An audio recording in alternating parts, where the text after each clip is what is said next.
Ladies and gentlemen, welcome to the MedTech Impact Podcast, where you get to hear from leaders and innovators who are shaping the future of medical technology.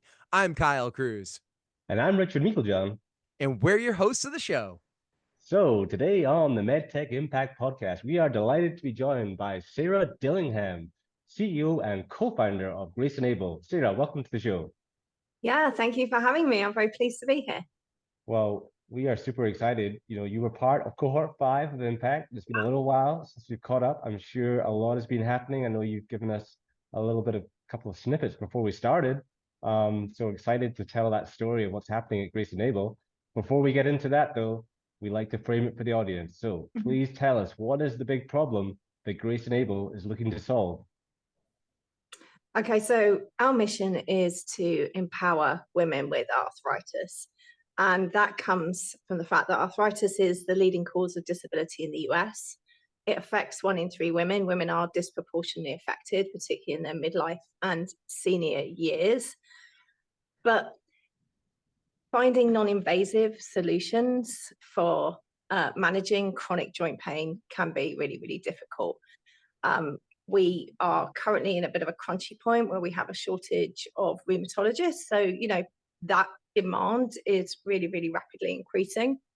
But when people go to look at products like orthopedic bracing and compression wear, what they often find is that it's not always designed for their needs. So it's not always designed for the needs of women, and it's not always designed for people with chronic joint pain who are wearing these products for 6 to 8 hours a day.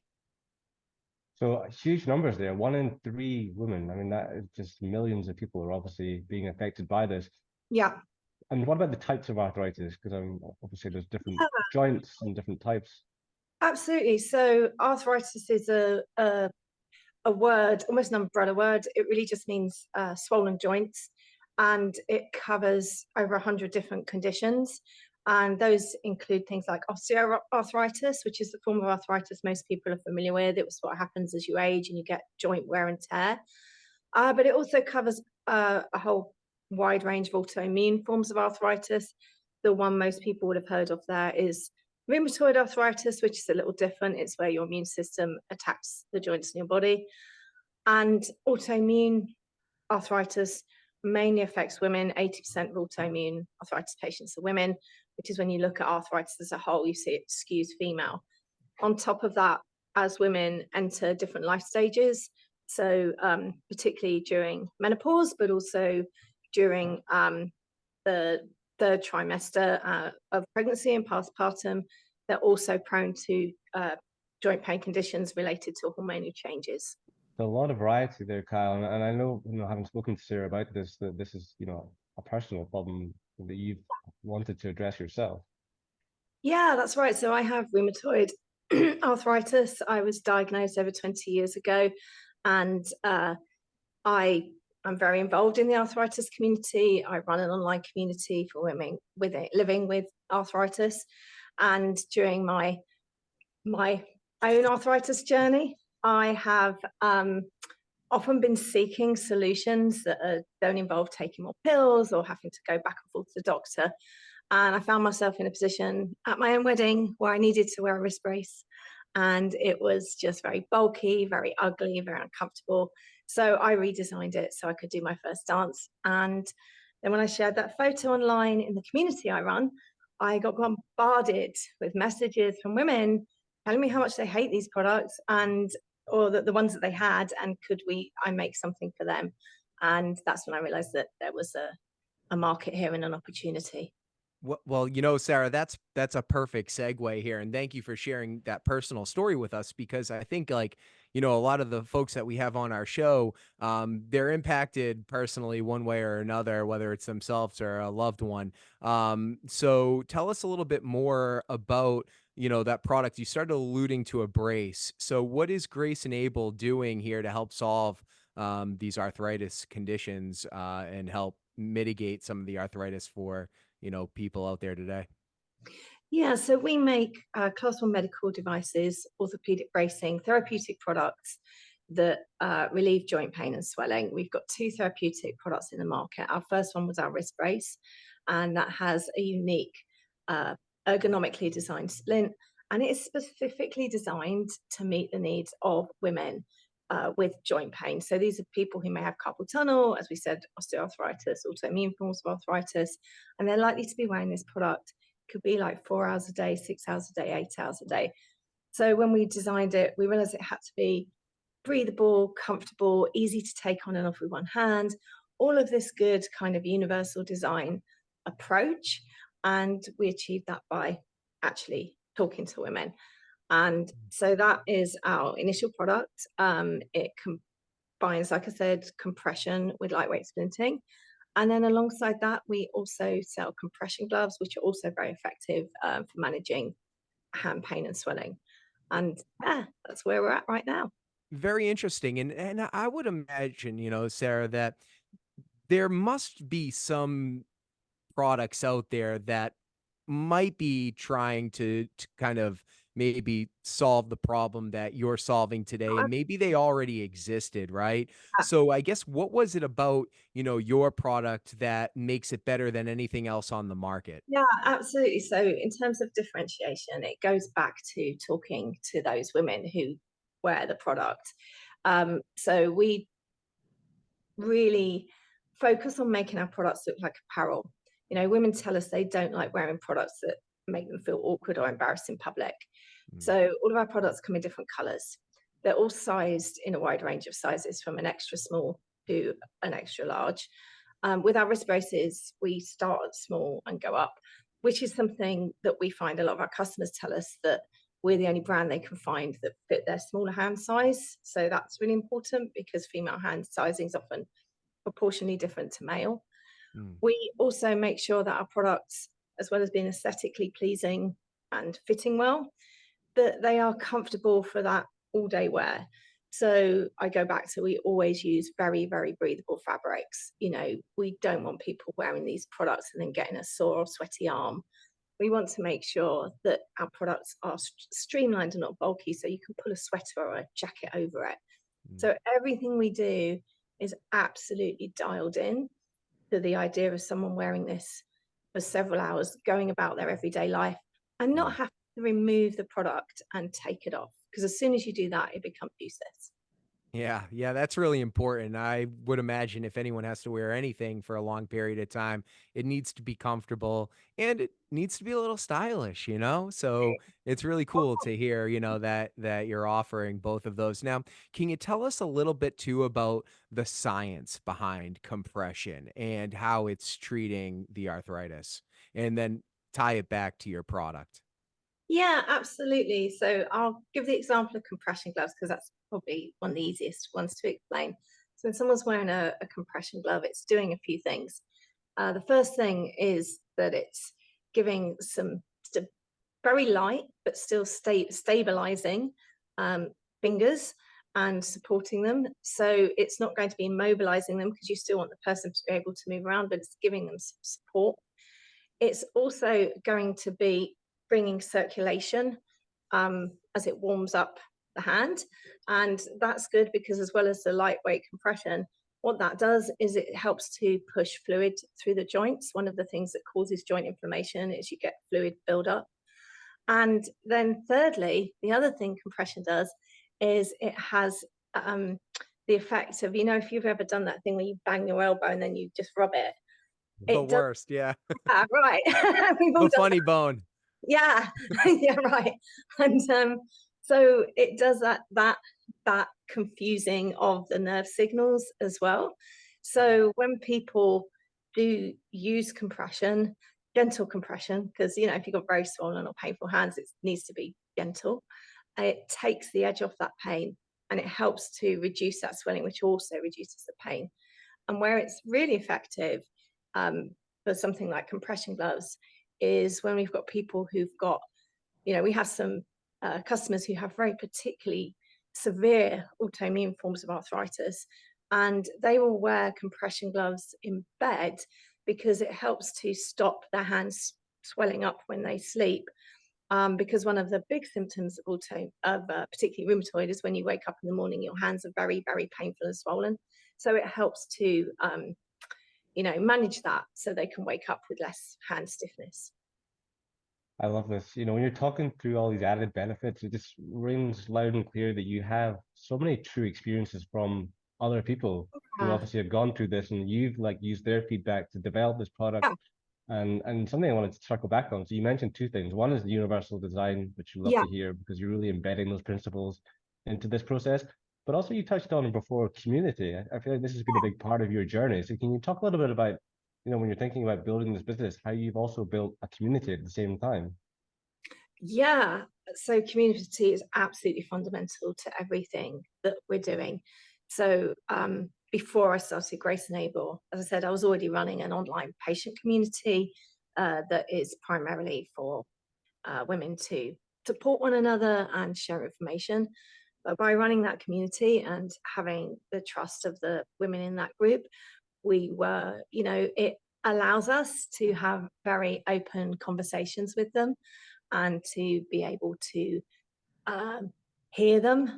And, they can be quite vocal sometimes, and sometimes they don't always tell me what I want to hear.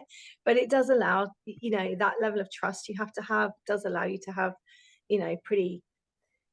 pretty robust conversations about what they want to see in products and what they don't. So from a product development standpoint, it's incredibly valuable for everyone involved. And I'll give you a good example of how that's played out is that we have a zipper on our wrist brace, and that came directly from feedback from women saying how much they really hated doing and undoing straps, and they just wanted an easy way to do it. And that's come from our community. And as we've built out Grace Enable, we've just built on that foundation. So as well as running our patient community, we also have our communities on social media. We have a reach of around 30,000 women with arthritis. And we are also very actively involved in the arthritis community, supporting other innovators and other influencers in the community. That's amazing. I feel like community is such an important aspect. I think often gets overlooked. Again, we are all patients in some way or another. Yeah, And for so the sure. fact that you can have that support network and obviously develop this product alongside those people is wonderful. What's been the sort of biggest learning curve? I know you mentioned about the zip, but has there been anything else in terms of as you develop the product you really learned from that community? Many things. So, well, I think, actually, no, the biggest learning curve would be, do you mean related to the community or just generally in the I business? think both sides. I think, there's obviously the product development side, but I think again, in just in terms of how you engage with that community and how you use that information. Yeah. Okay, so the biggest learning about engaging with the community is doing it is managing the process in a way that you still respect the purpose of the community, which is primarily women who are connecting with each other to support one another and share experiences. But then when we actually want people to engage with us on a deeper level, as in get involved in actual product development testing activities, we take that to a separate place and move that away. We don't want to be selling at our community. We are part of our community. We want trust with them. And then we want to support them and offer them great things. So it's just about making sure, depending on how we're communicating with people, that we do that in a way that we're not coming off as spammy or obnoxious. And I think we have that right. But the first sort of few times I tried to interact with people around it, we tried a few things, they didn't work, and people told us, and we stopped doing that. So that's the way to do it. Got to It's a listen to your learning customer. It's process. brilliant. Yeah. Yeah, we talk to our customers all the time. I love them. I love our customers. They're super chatty. They're always emailing us. They're always leaving comments. It's great. I mean, I love it. It's so unique, this though, Kyle, because compared to a lot of the medical device companies we speak to, they've got a whole journey about going through like a regulatory pathway, but the fact that you can have this interaction so early on and, really build that community aspect, I think it's such a neat way, but such a powerful thing as well in terms of delivering a solution. Richard, I completely agree, and it's just community is so important, right? In every aspect. I know we're really driving it home right now, but I mean, in an effort to really build anything, right? I don't care what you're doing, what kind of business you're trying to build, what type of product or service you're bringing to the market. If you're not creating a community and getting feedback and listening Mm. to your customers, because they will literally tell you what they want. You know, Sarah, it's a perfect example. And when they tell you, it's like, oh my gosh, we Yeah, need to listen. We're shame on us if we don't, right? So but going back, Richard, yeah, this is quite unique because, you know, here we are talking about more of that B2C type of device and medical product, if you will. And we're so used to talking to folks that are really on the B2B side, and maybe you have an aspect of that in your yeah, business model, which definitely I would love to hear more about. But let's talk about that regulatory pathway. You've got this class one device, again, B2C, and maybe B2B. So, you know, how did you approach that regulatory pathway? Kind of what went into that? And maybe is there even a reimbursement side to your product and yeah, business that sure, that we're just absolutely. not familiar with? So Yeah, yeah. tell us. Yeah. So my co-founder is a hand therapist, and so right from the start, originally when we started doing this, we thought that we would actually go class one medical device, sell into clinics, reimbursement. That would be the right, go to market strategy. But once we started validating that and getting involved in that, we discovered that it kind of wasn't really working, mainly because we're a bootstrap business, or we were at that point. And the sales cycles are just quite long. And when we were talking to clinicians, they were saying how much they didn't want to do wholesale. So at that point, because we were getting all these queries from consumers saying, hey, are you making this thing? When can I get one? I was like, what are we doing? Right? Why don't we sell to these people over here who are trying to give us, trying to buy some stuff? So we decided to then focus on direct to consumer for two reasons. One, because, faster revenue. And two, because we really felt like, because we felt it would give us the social proof we needed to then go to the B2B route. And as well as that, it allows us to iron out any kinks in like sort of early production runs as well. Mhm. So then at that point, when we knew we had that, we had already registered with the FDA. Our regulatory pathway is class one medical device. There are plenty of respirators on the market. There's nothing we were doing that was so unique, although our splint is quite different. It was very straightforward. We just went through the, straightforward registration for class one. Yeah, no, I mean, hey, you're giving the power. What I'm hearing is you're giving the power to the people, right? If you can get the product in Yeah. the people's hands and start to make an impact right away, um, you know, what's going to happen is that, well, healthcare providers and doctors and physicians, they're going to kind of start to see and hear it from their patients, All right? right. And then Yeah. so when they start seeing and hearing it from their patients, they're going to say, "Wow, geez, maybe we need to, you know, leverage this as well and be more proactive with our patients that aren't using these types of braces today, to help build your case." So it makes a lot of sense. Yeah, and so it's interesting you said that, because that's something that we had happen. And what we found is we were doing a American Society of Hand Therapy show. And we actually had hand therapists coming up to us and saying, "Oh, I've heard of you. My patient told me about you," which was really cool. And so the way we uh, found to work with hand therapists was actually a lot of them want to work in an affiliate model with us rather than, doing traditional wholesale. But on top of that, I should flag as well that we are available through HF. Uh, Both our compression gloves and respirators are available HSA and FSA programs. So we set up our website to take those cards.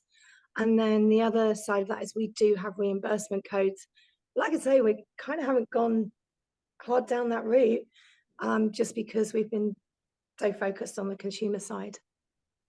That's so neat. You're just making it super accessible, regardless of how Yeah. you're coming looking for this product. And I get this thing in my head, Kyle, when we're talking about this. It's like, oh, this is all plain sailing. So here's just, build up this community overnight and all Yeah. just happens. And No, it yeah, wasn't. as we all know, it just doesn't happen like that. So Yeah, I'm wondering now if you can kind of think about, some of the challenges you faced through this journey. There's a lot that jump to my mind, but what are sort of some of the biggest one or two challenges you've sort of been dealing with as you built this community and built this product? Yeah, so many challenges. One of the hardest challenges, I'm not even sure where to start, but I would say one of the hardest challenges are the logistics and manufacturing.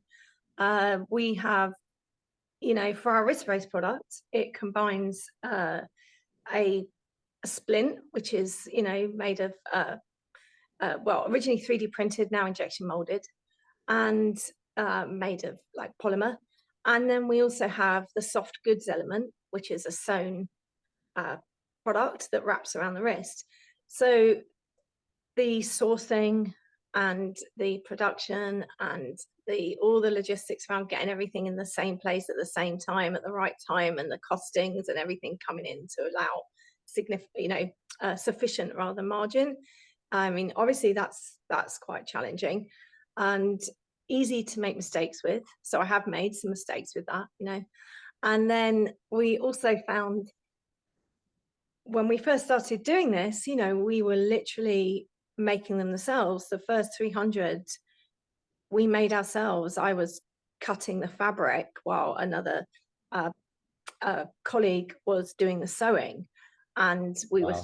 printing our splints ourselves. These are like our initial ones we were sort of testing out and everything.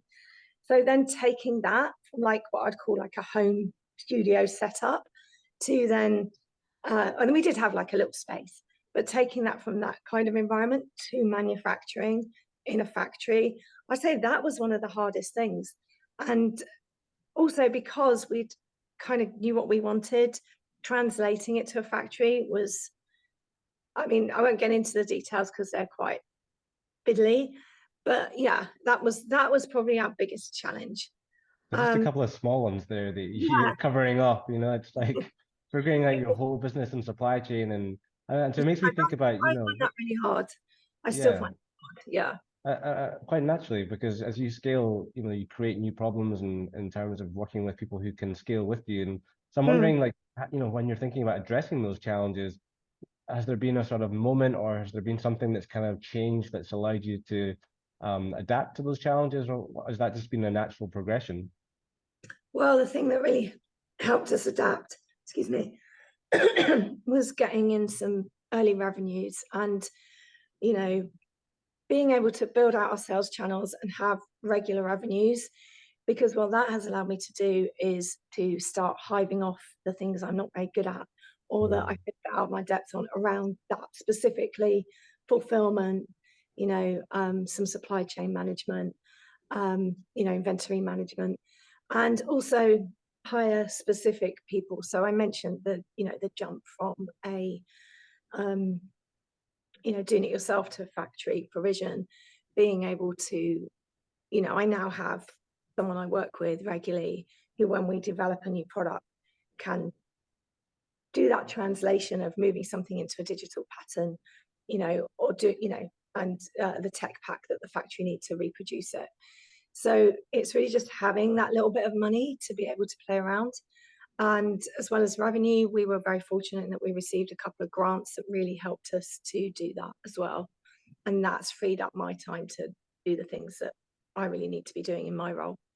Well, it's nice to hear you've turned that corner, and it sounds like you're on a great trajectory, Kyle. Lots of great things happening. We know there's challenges along the way, but it's again lovely to hear that, this product's being built with the community, with the customers, and it has a really good pathway ahead, I feel. Oh my gosh, yeah. I mean, just thinking about the future, Sarah, you've accomplished so much, especially again since I remember meeting you, gosh, Yeah, a year ago at the yeah. Impact pitch off there at M2D2 in UMass Lowell. But I guess looking forward now, the next 6 to 18 months, what are some big milestones that you've got your sights set on? Yeah, so we've got a few. And so our first one right now is we're closing our first friends and family round. So that's just closing now this month, which is great. So once that's in, we're going to be really excited for that. We are also have other products in development. So we have a thumb brace that is in testing right now. It's being tested by actual patients, and we're looking forward to getting that out there.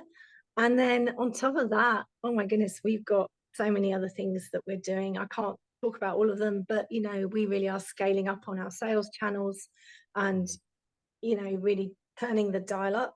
So we are now across a variety of different marketplace platforms and really working on optimizing those channels to hit particular revenue targets. And as we move forward, yeah, we're really just looking to keep growing our product range, keep growing our customer base, and just keep moving things up. And then two things that, well, there's a couple of things I should mention that we have done and we want to do more of. And that's really around brand partnerships, and as well as partnering with other brands in this space. We also have partnerships with a couple of charities. So we have a partnership with Versus Arthritis, who are the UK's leading arthritis charity, and they act as our UK distributor. But we also have a partnership here with, I always get this wrong, the International Foundation of Autoimmune and Auto-Inflammatory Arthritis, who are called AI Arthritis for short. And one of our products, we donate a proceed of sales to them from our Truly Red compression glove. So we're looking to do some more stuff with those guys, and again, just turning the volume up on those kinds of collaborations. That's fantastic. It's great to hear, you know, both sides, you know, the revenue generating side and then the more philanthropy side of the business. It's fantastic. Um, you know, I do want to kind of just have a follow-up question though to these milestones, and you're talking about scaling up.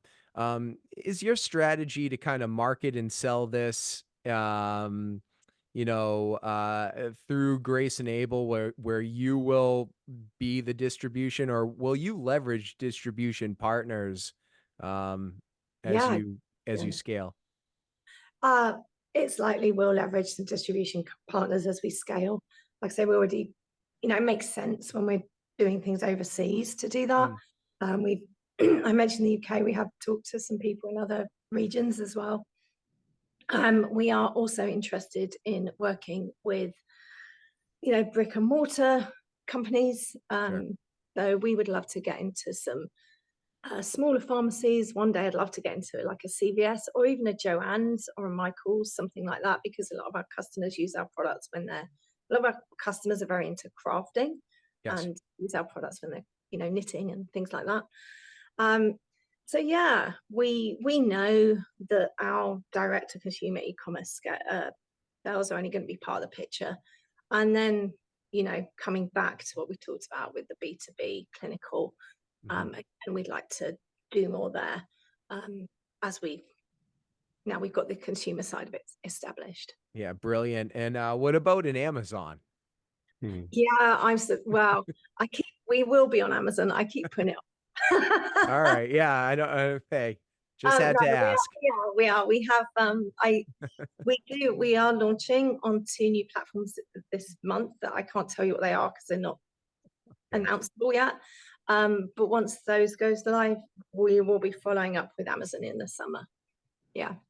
This is so neat. So this branding, this community, everything is growing so fast. I wanted to circle back on one thing you mentioned around your co-founder. I just wondered, you know, what's the backstory there? How did you guys come together?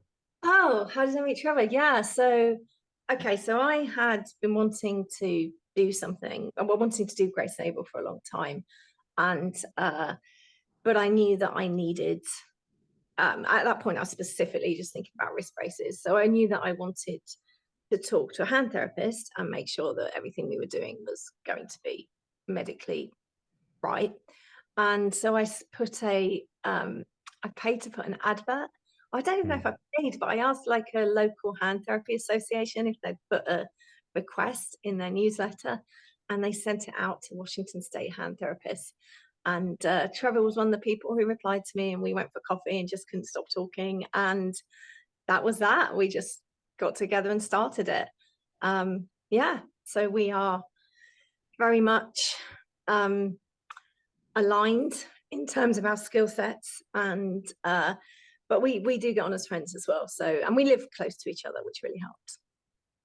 That is so Wow. neat. I think like it's interesting how founders come together, because you just never know whether it's something that happens in life that brings you together, which it sounds like this was, or just, you experience something that, you go on that journey. And so it's so important that you find that right person to match with, because it makes such a, a stronger proposition when you've got someone alongside you to go on that journey. Absolutely. Yeah. It makes a big difference. Mhm. You know, that is, it's so true. I think some of the most some of the best relationships, it's that like kismet type of coming together, it's like, oh my gosh, this is meant to be. So that was great, Sarah. Reflecting back, right, on your experiences to date, what are some pieces of advice, 1, 2, whatever you want to share, but what's some advice that you might have for the audience, that might be looking to develop, a product, maybe even in the B2C space from a Mhm. medical standpoint? Yeah. What advice do you have for them? So the most important thing, and we've talked about quite a lot, but I'll just reiterate it, which is talk to the customers and listen to them. And Yeah. it's very for two reasons. One, on top of what we've already said. One, it's very easy to think you're solving the right problem, but you might think it's the right problem, but when they tell you what their real problem is, it may not be quite what you think it is. It may be something very slightly different. So it's really important to do that. So you're actually putting your time and energy into the right problem and not just being in love with the solution you've come up with. And then the other important part of that is that starting a business, and particularly a physical product business that involves manufacturing, is really, really, really hard, and it takes a long time. And so having that relationship with your customers is highly motivating. So for me, everyone has the odd bad day, and I have plenty of them, in the course of a roller coaster of a business.